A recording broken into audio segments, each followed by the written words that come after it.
روایت ہے کہ بنی اسرائیل میں بساسی نامی ایک عبادت گزار تھا، گرجے میں رہتا تھا، مستجاب الدعوات تھا، لوگ اس کے پاس مریض لاتے، یہ دعا کرتا، مریض اچھا ہو جاتا۔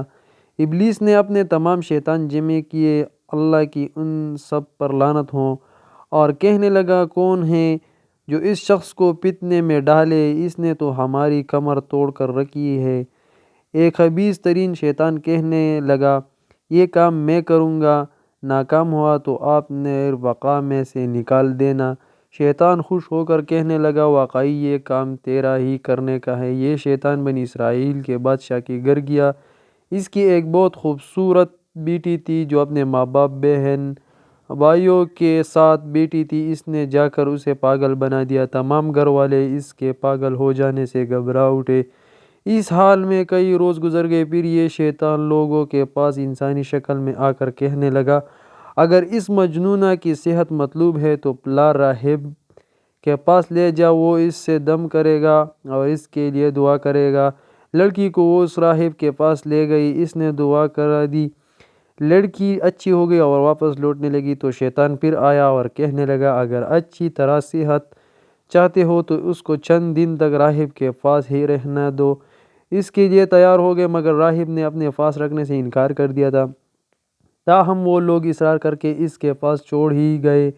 راہب دن بھر روزہ رکھتا اور رات عبادت میں گزارتا۔ ادھر شیطان اس لڑکی کو یوں تو کچھ نہ کہتا تھا، جب راہب کھانے کو بیٹھتا تو اس دیوانی بنا دیتا اور ایسی حالات میں اس کا پردہ بھی کھول دیتا اور راہب ادھر اسے منہ پھیر لیتا۔ ایک زمانے تک یہی سلسلہ چلتا رہا، حتیٰ کہ ایک دن راہب کی نظر اس کے چہرے اور بدن پر پڑ گئی۔ کبھی ایسی خوبصورت چہرہ اور حسین بدن کب دیکھا تھا، بس صبر کھو بیٹھا اور بدکاری میں ملوث ہو گیا، لڑکی کو پیٹ رہ گئی۔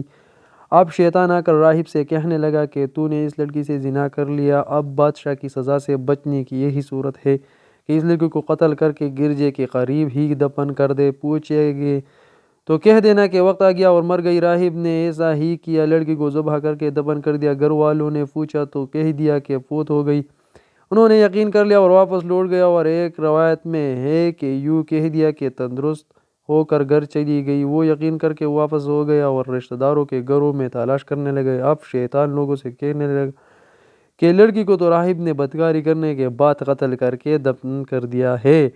یہ سن کر بادشاہ لوگ کے ہجوم کے ساتھ راہب کے پاس پہنچے، زمین کودی تو مقتول لڑکی کی لاش برآمد ہوگی، راہب کو پکڑ کر سولی پر لٹکایا گیا۔ اس حالات میں شیطان راہب کے پاس آ کر کہنے لگا میں نے ہی تیرے ساتھ یہ سب کچھ کروایا اور نجات بھی تجھے میں ہی دلا سکتا ہوں، وہ یوں کہ ان لوگوں سے کہہ دو کہ لڑکی کو کسی اور نے قتل کیا ہے، وہ میری بات پر اعتبار کر لیں گے، مگر شرط یہ ہے کہ تو مجھے سجدہ کرے۔ راہب کہنے لگا یوں صلیب پر لٹکے ہوئے سجدہ کیسے کر سکتا ہوں؟ شیطان نے جواب دیا کہ بس سر کا اشارہ کر دو، یہی کافی ہو جائے گا۔ راہب نے سر کے اشارے سے سجدہ کر دیا تو شیطان کہنے لگے مجھے تجھ سے کوئی سروکار نہیں، میں تجھ سے بری ہوں۔ یہی مضمون اس آیات میں ہے۔ ترجمہ: شیطان کی سی مثال ہے کہ انسان سے کہتا ہے تو کافر ہو جاتا، پھر جب وہ کافر ہو جاتا ہے تو کہہ دیتا ہے میرا تجھ سے کوئی واسطہ نہیں، میں تو رب العالمین سے ڈرتا ہوں۔ سو آخر انجام دونوں کا یہی ہوا کہ دونوں دوزخ میں گئے اور اس میں ہمیشہ رہنے والے ہیں، اور یہی سزا ہے ظالموں کی۔ تو بھائی شیطان کے وسوسوں سے محفوظ رہو۔ یہ ویڈیو اس لیے تھی، اور اس طرح ویڈیو دیکھنے کے لیے اس چینل کو سبسکرائب کریں۔ شکریہ۔